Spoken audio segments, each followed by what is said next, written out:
Alright, here's a really quick demo of me communicating wirelessly from my phone to my desktop computer. I have them on the same Wi-Fi network, and I've created a small app on my phone using Python and Kivy that connects over a TCP port on my Wi-Fi connection to my desktop.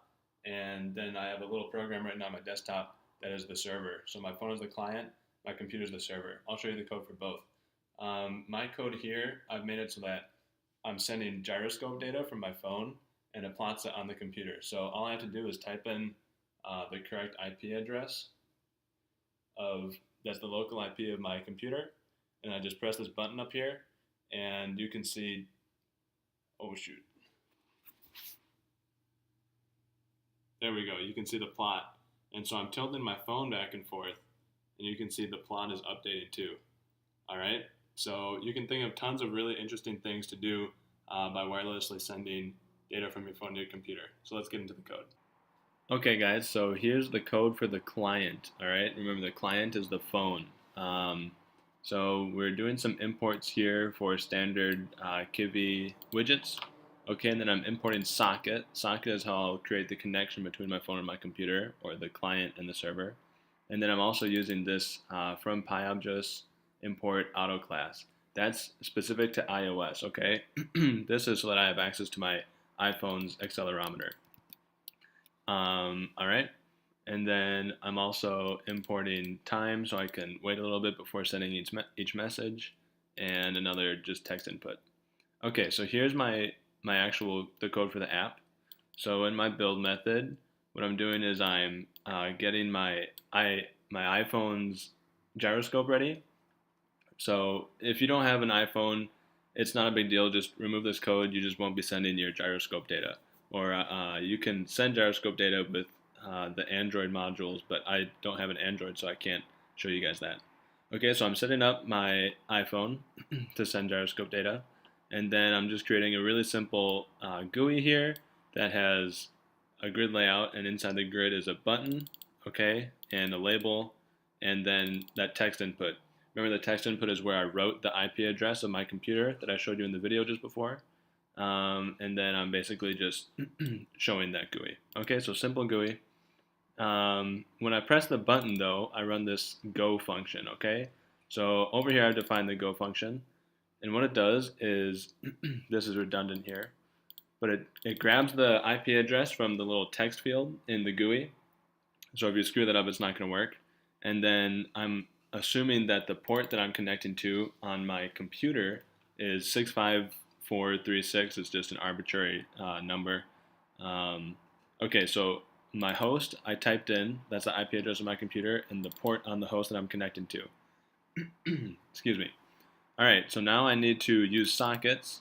So I'll keep track of my sockets. So self.s is socket.socket, and then pass it socket.afinet and socket.sockstream. This means I want to open up a TCP connection. You can read more about that in the actual docs, but that's getting complicated. And then I want to connect to my computer, so connecting to the host and the port. And this host and port has to match what I write in my computer's server code, which is up here. I'll show you in a second. Okay, so I connect, and then I say, while true, I want to just wait a quarter of a second and then send my message. And my message, if you remember, was the data from my gyroscope. So here the send message function grabs the gyroscope data. So this is, remember, iOS specific, okay, iOS specific. So maybe if you don't have an iPhone or something, you're working on Android, you can just say like, maybe name it something else, but hello world, okay? And then you could, you just use the self.s, remember that's my socket here, .send all, so that sends all of the information here, and you send it a string, and then that'll convert it to bytes and send it off over your wireless connection to your server, okay? And then this onStop function just means if I close the app, I want to close my socket. That's for cleanup. And then I just run it, and that's the code that you need to compile with Kivy iOS in my case, or however you're doing it with Android too, so that you can run it on your phone. All right, so there's the client code. And here's the code for the server. I'm not going to cover this entire thing because some of it is just, junk for plotting. So if you're not plotting, it doesn't really pertain to you. I'll put the code up on GitHub so everybody has access to it, though. I'll just cover the points that deal with creating the client to listen for your phone's connection. Okay? So this is basically my main function here. I've called it listen once. It's not important. But I'm importing matplotlib. All right, that was for my little plot, and then also importing socket, of course. So remember, the socket module is how I will open up this connection on my computer that will let my phone connect to it. So host. Okay, this is the IP address of my computer, and if you don't know it, you can just use socket.getHostByName, and then you pass it this socket.getHostName function. Okay, the output of that function, and that'll probably be like 192.168.something.something. Okay. It's your local IP, not like your public IP. Okay, and then the port. This port has to match identically with the one I just showed you in the client code. So 65436, whatever. That number isn't important as long as it's like above 10,000 or above 1,023. I guess are standard ones. There's a couple random standard ones too, but 65436 will work fine. Okay, and then I just have something saying that I'm listening on this IP address at this port, so that has to match what you're connecting to on your phone. So this is what, remember, you type in on your phone, and that's the port that we have. Okay, and then this is just for my plotting purposes, so no big deal if you're not plotting. And then this line is important. Okay, with socket.socket. Okay, so I'm opening a socket, right? And remember this socket.afinet and sockstream just means I want to open up a TCP port on my computer. Okay, so as S, so S is my socket, and now I'm listening on my host IP address and port number, and now I listen. Okay, and this s.accept means when I get someone connecting to me, I'll get this con and address variable. All right. So you can ignore this figure. That's for my plotting. Then I say with con. All right. So this lets me use the con variable and then close it once it's done automatically. All right. So this kind of hangs until my client or my phone connects, and then as soon as it connects, I have this con, and my code continues at this point.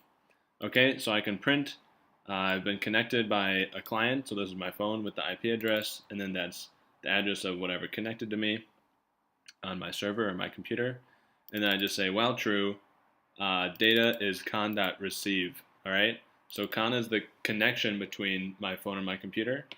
Receive receives some binary data or it listens for binary data. Okay, and I'm listening for 1,024 bytes. And then this will just keep on happening. And then if ever this data is not null, basically, so if my phone sends something, I go into this this statement here. Okay, so if my phone sends something, I get to go in here, and the data that my phone sends is this data variable, and it comes in as binary data, so I have to decode it. And once I decode it, it's a string. And now I'm just decoding, or I'm sort of doing a little bit of string manipulation. At this point, you could probably just do print data, and whatever you send will be printed out. Okay, everything from here on out was just me working to put up a little plot for you guys. Okay, so this is all you really need to create a server to listen to. Okay, and this code is all you need to create a client.